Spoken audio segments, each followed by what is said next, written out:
Bwana Yesu asifiwe. Watazamaji, ninawasalimu kwa jina la Yesu. Ninawapenda kwa sababu hii kasfeta ambayo unaisikia, kasfeta Tayomi, hii tulianzisha sisi. Tulianzisha mwaka 1993 na tulizindua mwezi wa 6 Dar es Salaam katika chuo cha maji. Ndio tulifanya conference yetu pale. Kwa hiyo mimi nilikuwa miongoni mwa wale waasisi, tukiwa na mkurugenzi mkuu alikuwa sasa hivi alishatangulia, alikuwa anaitwa Joseph Justin. Tulikuwa na kina Julius Mkenda. Nafikiri kama Julius Mkenda yeye bado yuko.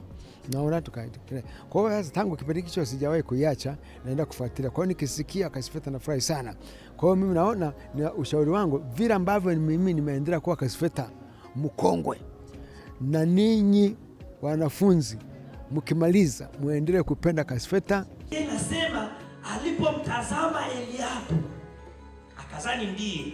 Hata kuna wakati mnaangalia mnasema ndiye. Nataka nikwambie vile unavyoona, fanya research. Na wacha nipigilie msumari hapa. Ukiwa shuleni, hebu usijichanganye.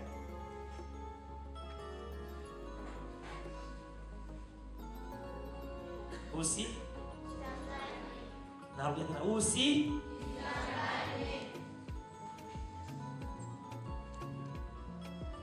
ukijichanganya ndio inakuja ile hali inayosema lile nilipendalo.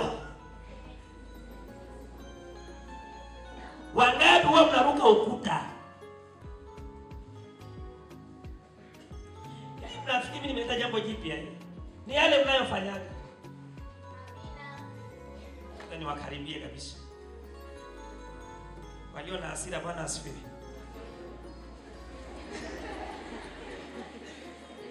Fanya hivi. Piga makofi kwa Yesu.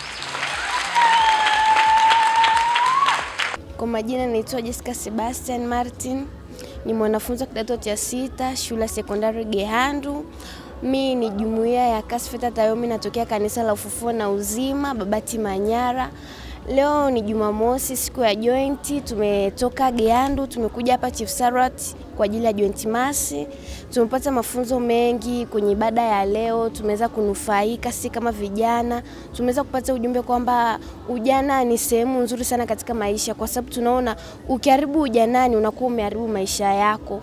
Kwa sababu hata kwenye Biblia inasema ni jinsi gani kijana ataisafisha njia yake. Kwa hiyo kupitia neno la leo, mahubiri ya leo, vipindi mbalimbali, vipindi vya sifa, vipindi vya kwaya, tumeweza kupata ujumbe mzuri wa kuweza kutunza ujana wetu na kuweza kupata maisha mazuri mbeleni. Kwa majina naitwa Elias Kibebero Kasubi, ni mwenyekiti wa Kasfeta Chief Sarat. Utofauti wake ukiangalia kwa huku ni kama kuna ushirikiano mkubwa na watumishi mbalimbali wanakuja. Hata kama ukiachana na makongamano kama haya ya joint masi, hata ibada za Jumapili hapa shuleni kuna kuwepo na watumishi mbalimbali ambao wanakuwa ni walezi. Kwa hiyo inakuwa ni bora zaidi kuliko sehemu ambazo mimi nimetoka. Kwanza kabisa cha kuwashauri viongozi au walezi, viongozi mbalimbali wa Kasfeta ngazi mbalimbali, ngazi ya kitaifa au ngazi ya mikoa, ni kuboresha ushirikiano au mawasiliano na matawi ya chini, ili mradi kuiinua Kasfeta kwa ujumla, kwa sababu tunaweza tukawa tumejikita labda kuna sehemu fulani, lakini kuna matawi mengine yapo chini. Kwa hiyo ni bora tukafanya ile organization nzuri, ili mradi wana Kasfeta kwa ujumla Tanzania tukawa kitu kimoja, tukaifanya kazi ya Mungu kwa pamoja. Hicho kitu ndio cha muhimu. Lakini pia kitu kingine ni just ushirikiano pale ambapo sisi tunahitaji ushirikiano wa ngazi ya juu, basi tunaomba zaidi au tunatamani ushirikiano huo tuupate, kwa sababu sisi tuliopo ngazi ya chini hatuwezi tukafanya mambo yetu au kuna vitu vingine tunahitaji kutoka juu. Kwa hiyo ni vyema zaidi viongozi wa taifa, viongozi wa mikoa wakatupatia ushirikiano pale ambapo tunahitaji. Kwa hiyo mimi na kwangu ni hilo tu. Kwa majina naitwa Madam Evelyn kutoka Gehandu Sekondari, ni madam mlezi wa Kasfeta Tayomi.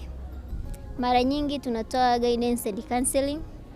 Kwa ukishaona kama mimi kama mwalimu darasani ninavyofundisha, najua wanafunzi wangu kwamba huyu ana changamoto 1 2 3, kwa sababu kwa wewe ni mwalimu by profession, unajua kabisa saikolojia ya mwanafunzi wako, labda hajakaa sawa darasani, kuna kitu anakiwaza. Kwa hiyo kisha maliza kufundisha, unaweza ukamuita tu private, ukaongea naye, ukamuuliza nini anakipitia, ni changamoto gani, anaweza akakwambia. Kwa hiyo mara nyingi huwa tunawashauri sana, kitu cha kwanza kwa kuwa yuko shuleni, afocus na nini, na elimu, and then utakatifu kwanza, si ndio? Kwa hiyo anatakiwa awe anaishi maisha ya utakatifu, yeye kama nira au yeye kama taa, watu wengine wanamwangalia kwamba yeye ni barua.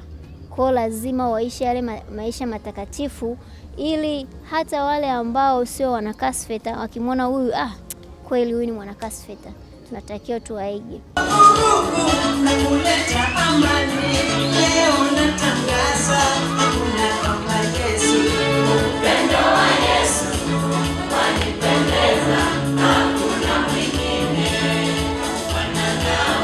Wakitakwenda watakatifu watauona, mji ule akitaingia, chochote kilicho kinyonge, kilicho kitabu wakitakwenda, watakatifu watauona, umepambwa mji ule kwa ajili ya watakatifu, umepambwa mji ule.